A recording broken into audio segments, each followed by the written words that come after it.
الحمدللہ رب العالمین والصلاة والسلام علی محمد وآلہ واصحابہ اجمعین۔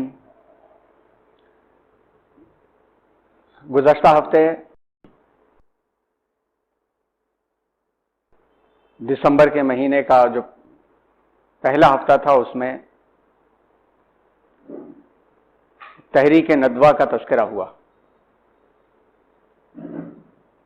ہندوستان میں اسلامی فکر کی ترویج اور اشاعت کے عنوان پر اللہ کی فضل سے یہ 14واں لیکچر ہے، جس میں اب تک ہندوستان میں اسلام کی آمد سے لے کر شیخ احمد سرہندی، شاہ ولی اللہ محدث دہلوی، اولیاء کرام، 1857 کے حالات، تحریک دارالعلوم دیوبند، تحریک مسلم یونیورسٹی علی گڑھ، یہ تذکرے مکمل ہو گئے۔ اسلامی فکر کی ترویج و اشاعت میں تحریک ندوہ اور تحریک ندوہ کے ذریعے بنایا جانے والا دارالعلوم کافی اہمیت رکھتا ہے۔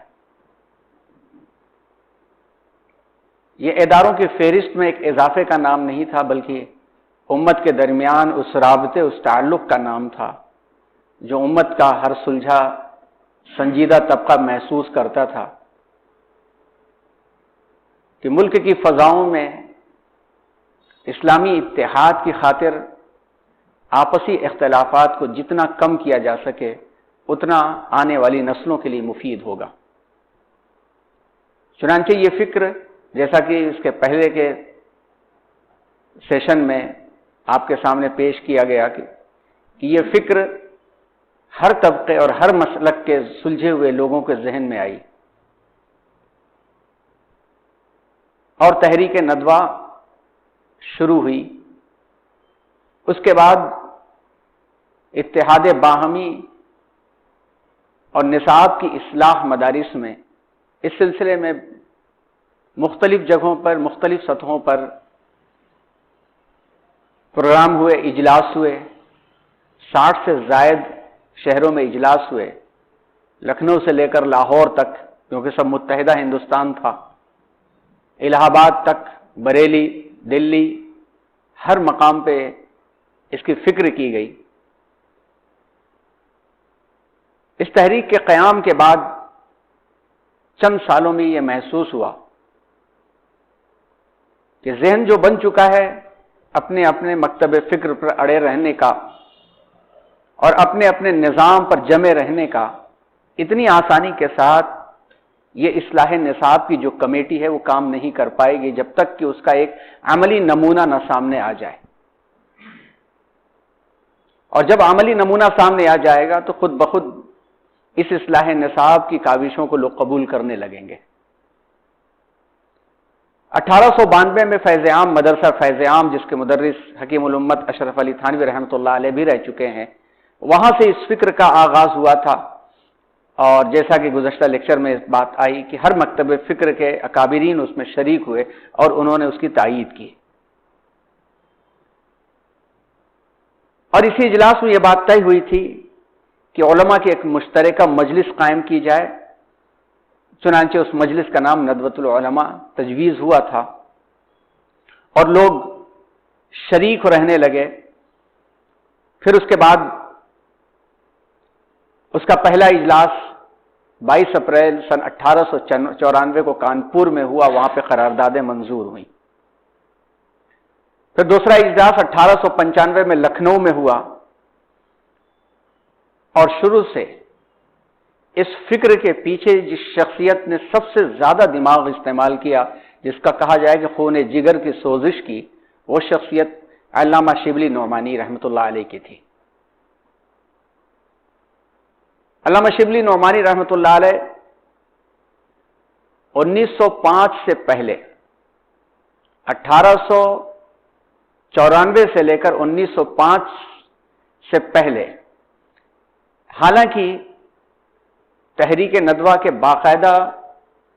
ممبر نہیں رہے، لیکن انہوں نے اس فکر کی اشاعت میں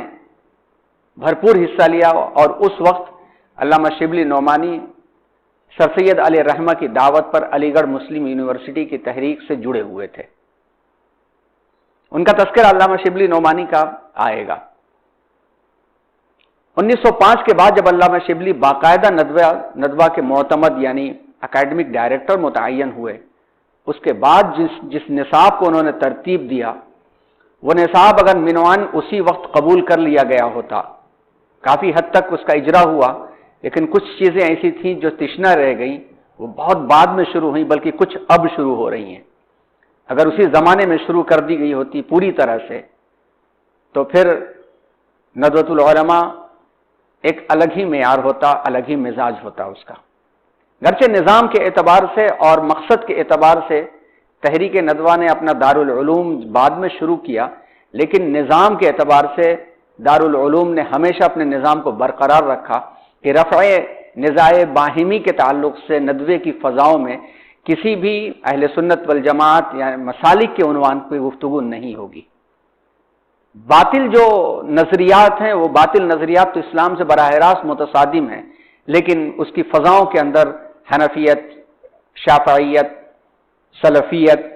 وغیرہ مجمعین کے عنوان پر مناظرے کی مجلسیں نہ گرم ہوں گی، نہ کلاسوں میں اس کا مذاکرہ ہوگا. دروازے سب کے لیے کھلے، جو آئے استفادہ کر کے جائے. اپنے مسلک پہ قائم رہو، دوسروں کے مسلک میں نہ الجھو. اپنے مسلک کو نہ چھوڑو، دوسروں کے مسلک کو نہ چھیڑو. اس پر آج تک پابندی کی جاتی ہے اور اصولی طور پر اس کا کردار ہم کو دیکھنے کو ملتا ہے. ہندوستان کے ماحول کے اندر ہر ادارے کی اپنی اپنی کاوشیں اور اپنے اپنے کردار ہیں. کسی بھی تنظیم کے، کسی بھی تحریک کے کردار کو انڈر اسٹیمیٹ کیے بغیر یہ بات دعوے سے اور پوری حقیقت کے ساتھ کہی جا سکتی ہے کہ تحریک ندوہ کے دارالعلوم کے قائم ہونے کے بعد ہندوستان کی فکری ارتقاء میں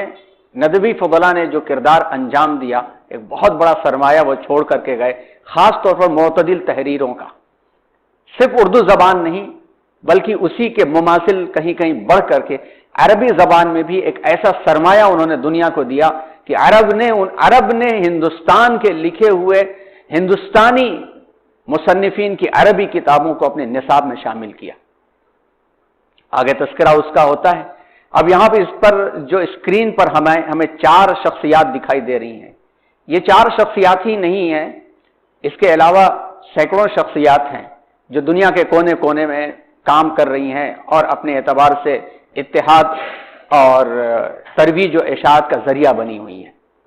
پہلی شخصیت جو آپ کو یہاں دکھ رہی ہے یہ ہے علامہ شبلی نعمانی،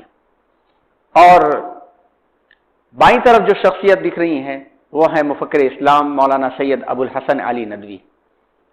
علامہ شبلی نعمانی نے جو کردار ادا کیا تھا وہ کردار علامہ شبلی نعمانی کا تو 6 طرفہ کردار تھا. ایک شخصیت کے اندر پوری اکیڈمی سمائی ہوئی تھی. ان کے دماغ کا تخیل نصابی شکل میں تحریک ندوہ میں شامل ہوا تو دارالعلوم ندوۃ العلماء وجود میں آیا. ان کے قلم اور ان کے زور بیان کو سر سید علی الرحمہ کا ساتھ ملا تو اردو کے عناصر خمسہ میں سے ایک ایلیمنٹ بن گئے. وہ نیا علم الکلام دے دیا انہوں نے دنیا کو. ادب کی اور تنقید کے عنوان پر ایک جدت پیدا کیا انہوں نے، اور پھر اپنی ذاتی و انفرادی کوششوں سے وہ ایک ایسا ادارہ چھوڑ کر کے چلے گئے کہ اس میں سے ہر فرد اپنا ایک ادارہ بن گیا. ایک شاگرد ایسا چھوڑ کر کے گئے جس کا نام علامہ حمید الدین فراہی ہے، اور وہ قرآن کا ایک ایسا ماہر فن شخص کہلایا کہ جو نظم قرآن کے عنوان پر ایک امام تصور کیا جاتا ہے جس کے تخیلات پر مدرسۃ الاصلاح سرائے میر اعظم گڑھ قائم ہے. ایک اور ایسا شاگرد چھوڑ کر کے گئے جس کا لقب سید الطائفہ بن گیا اور اس کا نام نامی سید سلیمان ندوی ہے، جس نے ہندوستان میں رہتے ہوئے وہ کردار انجام دیا کہ 3 لوگوں کی جب جماعت کو شاہ افغانستان نے مدعو کیا تو 3 لوگوں میں ایک سر راس مسعود سر سید علی الرحمہ کے بیٹے، دوسرے علامہ اقبال اور تیسرے سید سلیمان ندوی وہاں کے کانسٹیٹیوشن بنانے والوں میں شامل ہوئے. اور ایک ایسی اکیڈمی شبلی نعمانی نے اپنے خیال میں ایسی اکیڈمی کا خاکہ پیش کیا جو اکیڈمی دارالمصنفین شبلی اکیڈمی کے نام سے مشہور ہوئی، اور جس نے پہلی مرتبہ مستشرقین کے سامنے مستشرقین سے بڑھ کر کے محققانہ انداز میں ہیروز آف اسلام کی سیریز کو تیار کر کے دنیا کے سامنے ایک مواد پیش کر دیا۔ مولانا سید ابو الحسن علی ندوی، جنہوں نے تنہا ہندوستان سے لے کر کے دنیا کے کونے کونے پر ہندوستان کی تہذیب اور ثقافت، اسلامی تہذیب اور ثقافت کو پیش کیا، اور عربوں کو جگانے میں وہ کردار ادا کیا کہ ان کی تحریروں کے بارے میں مستشرقین نے باضابطہ کہا کہ اگر لندن کے ایک مستشرق نے لکھا، رائٹر نے، صحافی نے، کہ اگر ہمارے ملک میں کسی کتاب کو بین کرنے کا رواج ہوتا تو میں اسلام اینڈ دی ورلڈ کے اوپر سب سے پہلے بین لگواتا۔ عربوں کو جگانے میں مولانا علی میاں کی تحریروں نے بڑا کام کیا، اور انہوں نے تربیت کر کے اپنے دو بازو چھوڑے۔ مولانا علی میاں کا عنوان ایک الگ ہی عنوان ہے، وہ عنوان آئے گا، لیکن انہوں نے تربیت کر کے اپنے دو بازو چھوڑے، اور وہ دونوں ان کے اپنے بھانجے تھے۔ ایک کا نام سید محمد رابع حسنی تھا، تو دوسرے ان کے چھوٹے بھائی سید محمد واضح رشید ندوی تھے، اور دونوں کے درمیان میں اس طرح سے الفت و محبت کا رشتہ بنایا کہ 51 سال یہ دونوں بھائیوں نے ایک ساتھ جڑواں بدن کی طرح سے وقت گزارا انہوں نے، اور جتنے کام انہوں نے چھوڑے تھے تمام کے تمام کاموں کو مولانا علی میاں کے جانے کے بعد 23 سال تک سید محمد رابع حسنی اسی اتحاد کے ساتھ، اسی مزاج کے ساتھ، اور آل انڈیا مسلم پرسنل لا بورڈ کو اسی ایک متحدہ پلیٹ فارم کی طرح وہ سنبھالتے رہے۔ آغاز تو ہوا تھا اس تحریک کا مولانا محمد علی منگیری رحمۃ اللہ علیہ، جو فضل الرحمان گنج مراد آبادی رحمۃ اللہ علیہ کے شاگردوں میں سے، مریدین میں سے تھے۔ اس کام کو ایسے مخلصین کی جماعت ملی جس میں سب سے بڑا نام نامی سید محمد علی منگیری رحمۃ اللہ علیہ کے بعد آتا ہے تو ڈاکٹر سید عبدالحی حسنی کا آتا ہے، جو سید احمد شہید کے خانوادے سے تھے۔ اور جیسا کہ گزشتہ لیکچر میں بھی بات کہی گئی تھی کہ سید عبدالحی حسنی رحمۃ اللہ علیہ 1894 میں جب شامل ہوئے، اس کے بعد سے لے کر 2023 ختم ہونے جا رہا ہے، ان کے خانوادے نے دارالعلوم ندوۃ العلماء کو سنبھال رکھا ہے۔ ان کے سید عبدالحی حسنی جو مولانا علی میاں کے والد تھے، ان کے انتقال کے بعد ان کے بھائی جو MBBS ڈاکٹر تھے، ڈاکٹر سید عبدالعلی حسنی، انہوں نے 30 سال ندوے کی ادارت کو، نظامت کو سنبھالا، اور انہی کے دور میں ندوے نے ایک ایسا نصابی مواد تیار کیا کہ جس کی کتابیں ہزار مدارس کے اندر اور عرب یونیورسٹیوں میں داخل نصاب کر دی گئی۔ ان کے انتقال کے بعد ان کے بیٹے سید ابو الحسن علی ندوی نے ندوے کو سنبھالا، اور ان کے انتقال کے بعد 1999 31 دسمبر، اور اتفاق سے 31 دسمبر کو اگلا محاضرہ بھی ہے، اور اتفاق سے وہ عنوان اسی دن آئے گا۔ 31 دسمبر 1999 ختم ہو رہا تھا، جمعے کا دن تھا، اور 23ویں رمضان کی تاریخ تھی، اور حجۃ الوداع تھا۔ اسی دن انہوں نے جمعے کی نماز سے عین اذان سے 10 منٹ قبل فبشرہم بمغفرۃ واجر کریم کہتے ہوئے جان آفری کے سپرد کی انہوں نے۔ ان کے انتقال کے بعد ان کے بھانجے مولانا سید محمد رابع حسنی ندوی نے ندوے کی نظامت کو سنبھالا، اور اس کے بعد ان کے انتقال کے بعد ڈاکٹر سید عبدالعلی حسنی، ان کے پوتے مولانا سید بلال حسنی اس وقت نظام کو سنبھال رہے ہیں، اور سنبھالتے ہوئے انہوں نے ندوے کو ڈیجیٹائز اس انداز سے کرنا شروع کیا کہ 1.5 سال کے اندر تصویر بدل کر کے رہ گئی، اور ہر اس منصوبے کو زندہ کر رہے ہیں جو علامہ شبلی نعمانی رحمۃ اللہ علیہ نے اس وقت 1905 کے اندر شروع کیا تھا۔ 127 سال تقریباً 128 سال کے اس عرصے میں اس خانوادے نے ندوے سے کیا حاصل کیا، جس کو دیکھنا ہے ان کا مکان جا کے آج بھی دیکھ لے، اسی غربت زدہ مکان میں، کہ ڈاکٹر سید عبدالعلی سے لے کر کے سید بلال حسنی کے پاس بھی ندوے کی نظامت سے یا اپنی ذاتی کوئی گاڑی آج تک نہیں ہے۔ اس کی وجہ سے ایک ایسا خانوادہ اور ایسا خاندان جس کے مزاج میں حضرت حسن رضی اللہ تعالیٰ عنہ کے نرم مزاجی کا خون دوڑ رہا ہے، یہ پلیٹ فارم جب تک رہے گا اس وقت تک یہ اتحاد کا کام اور اتحاد کا میسج اور پیغام بڑھتا جائے گا اور چلتا جائے گا۔ ترانہ ندوہ کا ایک یہاں پر اقتباس ہے، گنجین فضل رحمانی وہ جس نے بلند اسلام کیا۔ یہاں پہ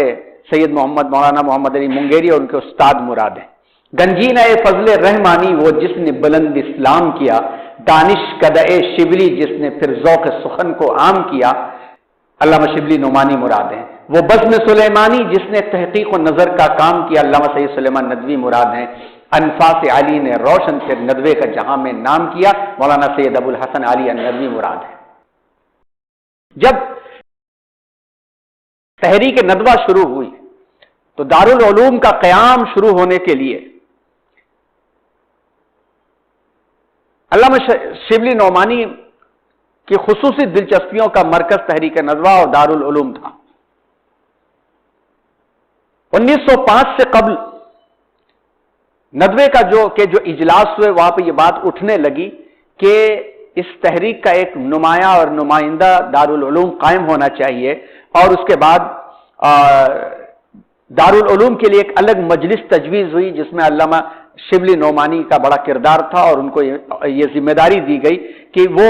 ایک باقاعدہ اس کے قواعد اور اصول و ضوابط طے کریں اور ماہرین کے پاس بھیجیں۔ ندوے کے چوتھے اجلاس میں 1897 کے اندر دارالعلوم کی ضرورت پر انہوں نے بہترین تقریر کی، اور اس کے بعد تجویز متفقہ طریقے پر یہ طے ہوا کہ ایک دارالعلوم قائم کیا جائے گا، اور کانپور میں اس کا عمل بھی شروع ہو گیا۔ لیکن عملاً کانپور کے اندر اس کام کے آغاز سے پہلے اس کو ملتوی کیا گیا اور منتقل کیا گیا لکھنؤ میں، اور لکھنؤ میں وہاں پر ایک صاحب خیر نے اپنی پوری بلڈنگ ایک بلڈنگ اس زمانے میں 10,000 یا 12,000 روپے میں خرید کر کے ندوے کو وقف کر لی۔ اس بلڈنگ کا نام خاتون منزل تھا، اور اس خاتون منزل میں ندوہ شروع ہوا۔ وہ بلڈنگ آج بھی پرانے لکھنؤ میں موجود ہے۔ جب علامہ شبلی نعمانی 1905 میں ندوہ کے معتمد بن کر کے آئے تو انہوں نے اس کام کا آغاز کیا، اور آغاز ہونے کے بعد اب بیٹھ کر کے ایک ندوی ہونے کے ناطے اور ایک اسلامی تاریخ کے طالب علم ہونے کے ناطے، ادنا طالب علم ہونے کے ناطے، تمام تحریکوں کی اپنی اپنی کاوشیں اپنی جگہ پر، اور ان کو بغیر کم کیے ہوئے کہ کس نے زیادہ کیا کیا کس نے کم کیا، یہ بات بالکل وثوق کے ساتھ کہی جا سکتی ہے کہ کسی بھی قوم کے واسطے جو عظیم الشان سرمایہ جو چیزیں ہوا کرتی ہیں وہ ہے افراد سازی، مزاج سازی اور نظام سازی۔ جب کسی نظام کو صحیح بننا ہوتا ہے تو اس کے لیے افراد ضروری ہوتے ہیں، افراد کو صحیح بننا ہوتا ہے تو مزاج بننا ہوتا ہے۔ 1857 کے بعد تحریک دارالعلوم دیوبند اور تحریک علی گڑھ، اس سے ہندوستان کی عوام کے سامنے ایک مزاج بننا تو شروع ہو گیا تھا کہ جو چیز محسوس کی جا رہی تھی کہ ہندوستان کے عوام کے سامنے کوئی ایک ایسا نظام نہیں تھا، سسٹم نہیں تھا جس کو وہ فالو کر سکے، مگر ان تحریکوں کے آغاز کے بعد سے یہ مزاج بننے لگا تھا کہ ہاں یہ چیزیں موجود ہیں ہندوستان کی فضاؤں کے اندر، ان کے ذریعے آگے بڑھا جا سکتا ہے۔ لیکن وہ جو خلیج اور کھائی بننے لگی، اس کو پاٹنے کے لیے، قریب کرنے کے لیے تحریک ندوہ جب شروع ہوئی اور تحریک ندوہ کا دارالعلوم جب شروع کیا گیا تو پھر مزاج تیزی کے ساتھ بنا کہ ایک پلیٹ فارم پر اتحاد کے ساتھ مسلمان بیٹھ سکتے ہیں، ایک دسترخوان پہ کھا سکتے ہیں، اور تکفیر کا مسئلہ چھوڑ کر کے قوم کی جو اتحادی اور اجتماعی کوششیں ہیں اس میں ساتھ دے سکتے ہیں۔ لہذا مزاج بنا، اور مزاج بننے کے بعد ایک نظام ایسا بنا کہ اس وقت ہندوستان سے لے کر کے آکسفورڈ یونیورسٹی کے لندن کے اندر بھی اسلامک چیئر کا قیام عمل میں جس دن سے آیا اس دن سے لے کے آج تک ندوے کے فاضلین اسے سنبھال رہے ہیں۔ مولانا سید ابو الحسن علی ندوی نے اس کو قائم کیا، آکسفورڈ یونیورسٹی میں اس کے فاؤنڈر ہیں وہ، اور اس وقت ڈاکٹر اکرم ندوی جو ہیں اس کے وہ ذمہ داروں میں شمار ہوتے ہیں، جنہوں نے صحابیات محدثات کے اوپر 50 جلدوں کے اندر کتاب بھی لکھی ہے، اور پوری دنیا میں بڑے اسکالرز میں ان کا شمار ہوتا ہے۔ جب مسئلہ پیش آیا نصاب کا تو اس دور میں جہاں ادارے چل رہے تھے ایک دم سے نصاب تبدیل کرنا مشکل تھا، اصلاح کی بھرپور کوشش ہوئی، لیکن یہ بات ذہنوں میں آ گئی 1890 کے بعد ہی آنے لگی تھی۔ 92 میں آغاز ہوا تحریک کا، اس کے بعد تو اور شدت پکڑ گئی یہ سوچ اور فکر کی جب تک دارالعلوم میں قائم نہیں ہوگا، ایک نمونہ جب تک پیش نہیں ہوگا، اس وقت تک نصاب کی تبدیلی کا کوئی خواب شرمندہ نہیں ہو سکے گا، کیونکہ جو منطق کی کتابیں ہیں وہی پرانی فارسی کی کتابیں موجود ہیں، جو نحو کی کتابیں وہی فارسی کی کتابیں موجود ہیں، پرانی موجود ہیں، کوئی نیاپن موجود نہیں ہے، کیسے لوگ قائم کریں؟ اور یہ جتنے بھی نحو ہوں، صرف ہوں، بلاغت ہوں، سب کیا ہیں؟ وہ ایک ٹول ہیں جس کو علوم عالیہ کہا جاتا ہے۔ ٹول ہے یہ، کس بات کا ٹول ہے؟ قرآن کو سمجھنے کا ٹول اور ذریعہ ہیں۔ تو یہ کتابیں اتنی بھر دی جائیں کہ قرآن مجید کی تفسیریں شامل نصاب ہی نہ ہوں تو پھر یہ کتابیں کس کام کی؟ ایک دم سے اس کو تبدیل کرنا بھی ممکن نہیں تھا جب تک کہ عربی زبان کے اندر یہ کتابیں نہ آتی، جب تک کہ عربی ادب اور عربی زبان کو وہ مقام نہ دیا جاتا کہ قرآن کی زبان پڑھا کر کے قرآن کی زبان بنا کر کے اسے پڑھایا جائے، اس وقت تو قرآن فہمی ممکن نہیں تھی، جیسا اس کے پہلے بھی بات آ چکی۔ مولانا محمد الحسنی دارالعلوم کے اولین تخیل کے بارے میں لکھتے ہیں کہ ندوۃ العلماء کے ماتحت بڑے پیمانے پر دارالعلوم کی تجویز سب سے پہلے مولانا محمد علی منگیری کے ذہن میں آئی، جو فاؤنڈر کہے جاتے ہیں، جو فاؤنڈر ناظم تھے۔ مولانا نے اس کا واضح خاکہ تیار کر کے 12 محرم 1313 ہجری کے جلسے انتظامی میں پیش کیا، اور یہ تجویز منظور ہوئی کہ اور اس کو مسودہ دارالعلوم کا نام دیا گیا۔ سب کو بھیجی گئی چیزیں، اور اسی میں سب سے بڑی تائید جو آئی وہ ملی وہ حکیم الامت حضرت مولانا اشرف علی تھانوی رحمۃ اللہ علیہ، جو اس وقت جامع العلوم کانپور میں مدرس اول تھے۔ انہوں نے بھی مفصل طور پر اپنی رائے دی اور لکھا کہ مسودہ تعلیم کی تجاویز کلیہ صحیح اور مناسب ہیں۔ مسودہ تعلیم جو آیا ہے نصاب کا دارالعلوم کا، وہ کلیہ مطلب تمام کی تمام صحیح اور مناسب ہیں۔ ایسے عظیم الشان اور جلیل القدر دارالعلوم کا وجود ذہنی وجود سے خارجی وجود میں آنا موجود الموجودات کی قدرت کاملہ کے سامنے کوئی مستبعد نہیں، گویا اس وقت کی زبان تھی۔ اور آپ دیکھتے ہوں کہ بیان القرآن میں جو قرآن کا ترجمہ ہے اسی قسم کی زبان ملتی ہے حکیم الامت رحمۃ اللہ علیہ کا۔ تو انہوں نے لکھا کہ ایسا جلیل القدر جو دارالعلوم ہے یہ کانسیپٹ سے یہ پریکٹیکل آئے، خارجی وجود میں آئے، یہ اللہ تبارک و تعالیٰ کی ذات سے کوئی بعید نہیں ہے، اور ان الفاظ کے ساتھ اپنی تائید کا اظہار کیا۔ اس موقع پر منشی احتشام علی جو وہاں کے ایک صاحب خیر تھے، اور انہوں نے اپنی عالی ہمتی کا مظاہرہ کرتے ہوئے لکھنؤ میں خاتون منزل کے نام سے 9000 روپے کی مالیت کا مکان خرید کر ندوۃ العلماء کے حوالے کر دیا۔ اس وقت ندوہ کا دفتر کانپور میں ہی تھا، اور اس کی حصولیابی کے بعد 2 ستمبر 1898 کو یہ لکھنؤ منتقل ہو گیا۔ 9 جمادی الاخر 1316 مطابق 26 ستمبر 1898 کو اسی خاتون منزل میں دارالعلوم کا عملی افتتاح ہو گیا۔ اس کے مقصد کے سلسلے میں، دارالعلوم کے مقصد کے سلسلے میں جو باتیں سامنے آئی، نمبر 1 علوم و فنون کی تکمیل۔ علوم دینیہ خصوصاً علم کلام میں اس وقت نہایت ضروری ہے اعلیٰ درجے کا کمال پیدا کرنا تاکہ دہریت اور الحاد کا مقابلہ کیا جائے، مسلمانوں میں اسلامی اخلاقی اور شائستگی پیدا کرنا، طلبہ میں اعلیٰ ظرفی فراخ دلی حوصلہ پیدا کرنا۔ دینی قیام ندوہ سے پہلے قدیم عربی مدارس میں رائج نصاب تعلیم پر ایک نظر ڈالنے سے یہ بات یہاں ہو جاتی ہے کہ ان درسگاہوں میں معقولات ان کتابوں پر جن کی ضرورت 20ویں صدی میں نہیں تھی، پرانی کتابیں جس میں یہ باتیں پڑھائی جاتی تھیں کہ ایٹم جو کبھی توڑا نہیں جا سکتا ہے، جزو الذی لا یتجزا، ایٹم جوہر جس کو کہتے ہیں، یہ وہ حصہ ہے جس کی تقسیم ممکن ہی نہیں ہے، یہ کتابیں پڑھائی جاتی تھیں۔ اب آپ تصور کیجئے کہ اس وقت تک رودرفورڈ وغیرہ کا ماڈل آ چکا تھا، ڈالٹن وغیرہ کی تحقیقات شروع ہو چکی تھیں، ایسی کتابیں اس وقت پڑھائی جا رہی تھیں، غیر معمولی توجہ، اساتذہ کی محنت، طلبہ کا قیمتی وقت صرف کیا جا رہا تھا۔ اس کے برعکس دینی علوم بالخصوص قرآن پر اور بعض قدیم مدارس میں جو معقولات میں خاص شہرت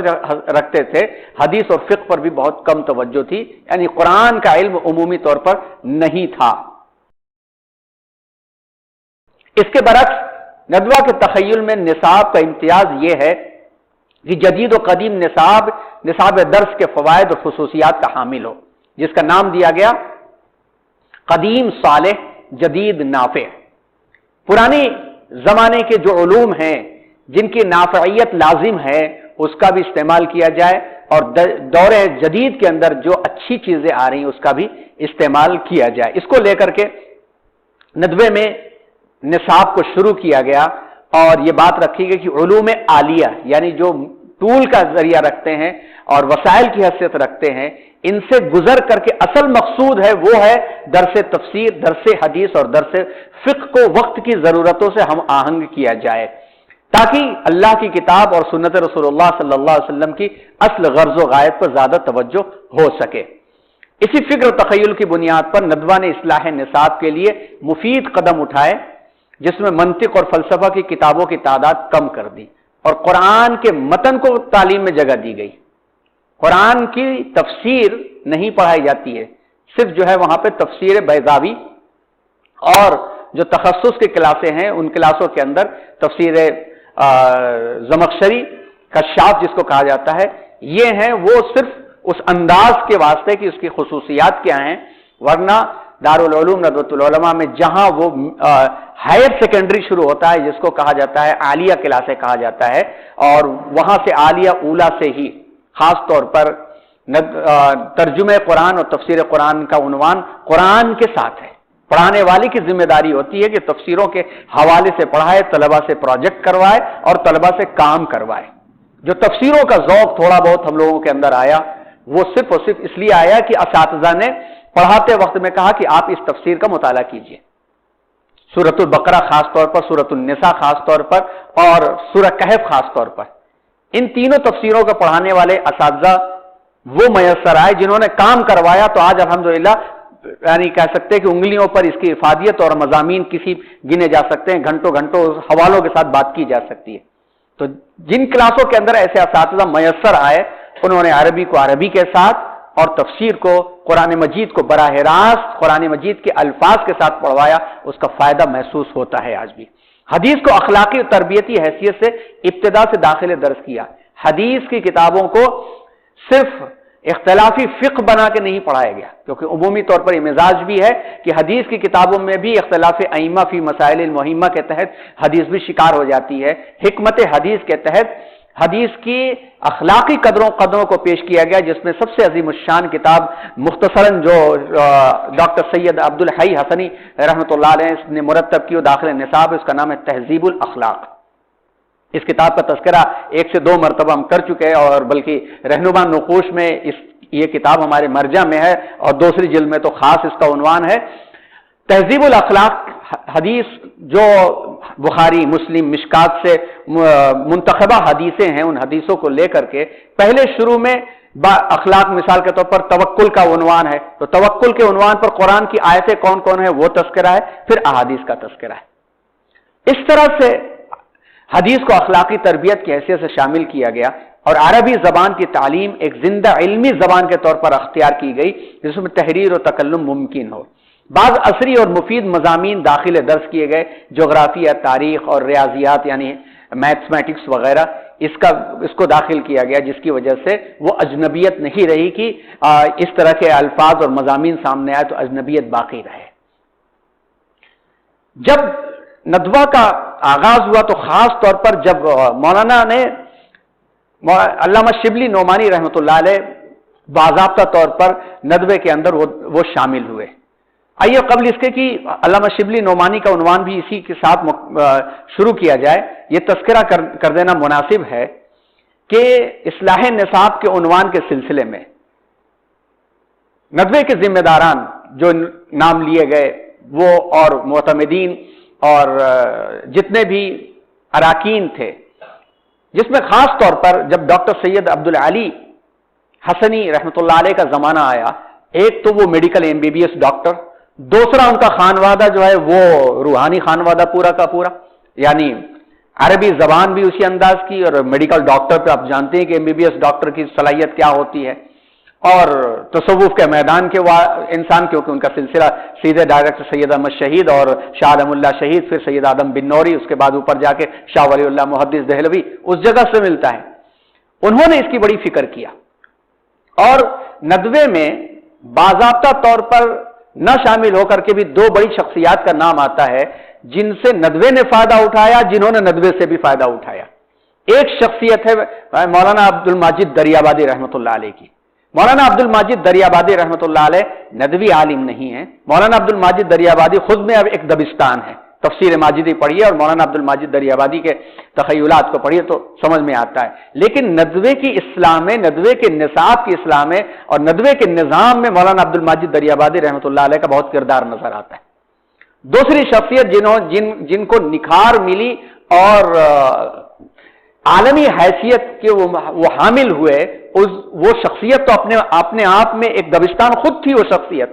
لیکن ان کو نکھار علامہ شبلی نعمانی نے دی اور ان کے لیے ندوے کا ماحول میسر آیا۔ علامہ شبلی نعمانی نے پہلی مرتبہ بامبے سے امام الہند مولانا ابوالکلام آزاد رحمۃ اللہ علیہ کو بلا کے ندوے میں ہی رکھا تھا، اور ندوے سے ہی انہوں نے جو الندوہ کے مضامین لکھنے شروع ہوئے، اس کے بعد سے ان کے نکھار شروع ہوئے۔ اس طرح کی شخصیات کے خیالات بھی ندوے کے ماحول میں ملے تو کتابیں تیار ہوئی۔ ڈاکٹر سید عبد العالی رحمۃ اللہ علیہ کے زمانے میں نصاب پر کتابیں شروع ہوئیں۔ مولانا سید ابو الحسن علی ندوی جو 1914 کے بعد ان کا زمانہ شروع ہوتا ہے، علامہ شبلی کا زمانہ ختم ہو چکا تھا، اپنے ایک تو انہوں نے بڑوں سے استفادہ کیا، علامہ شبلی سے تو براہ راست استفادہ نہیں، علامہ سید سلیمان ندوی اور ان کے ساتھیوں سے استفادہ، اپنے بڑے بھائی، کیونکہ بہت کم عمر میں ہی والد صاحب کا سایہ سر سے اڑ گیا تھا، تو بڑے بھائی نے ہی ان کو پالا اور ان کی تربیت کا انتظام کیا، ان سے استفادہ ان کا ہے۔ ملاقات علامہ اقبال علیہ رحمہ سے بھی ہے اور بڑی بڑی شخصیات سے استفادہ، جو تذکرہ ان کا آئے گا انشاءاللہ 31 تاریخ کو۔ پہلی کتاب جو لکھی گئی اس سلسلے میں 1940 میں مختارات من ادب العرب مولانا علی میاں سے لکھوایا انہوں نے، اور یہ کتاب نصاب میں شامل کی گئی۔ اس کتاب کو اس طرح سے ترتیب انہوں نے دیا کہ اس کے اندر زندہ عربی زبان ساتھ ساتھ میں اسلامی فکر کی نمائندگی، اور اس سلسلے میں اس سے بڑی اور کیا مثال ہو سکتی ہے کہ اس میں اسلوب قرآن سے لے کر کے موجودہ زمانے کے ماہرین تک کے مضامین موجود ہیں۔ عالمی سطح پر جو پذیرائی اس کی ہوئی، اس کی مثال یہ ہے کہ ایک بہت بڑے صاحب اسلوب، ادیب اور انشاء پرداز ڈاکٹر سید علی الطنطاوی، جو بغداد اور دمشق یونیورسٹیوں میں ادب کے پروفیسر تھے اور لاسٹ میں شام کے ایک جج میں محکمہ تمییز کے اندر وہ جج بھی تھے اور کئی کتابوں کے مصنف ہیں، وہ لکھتے ہیں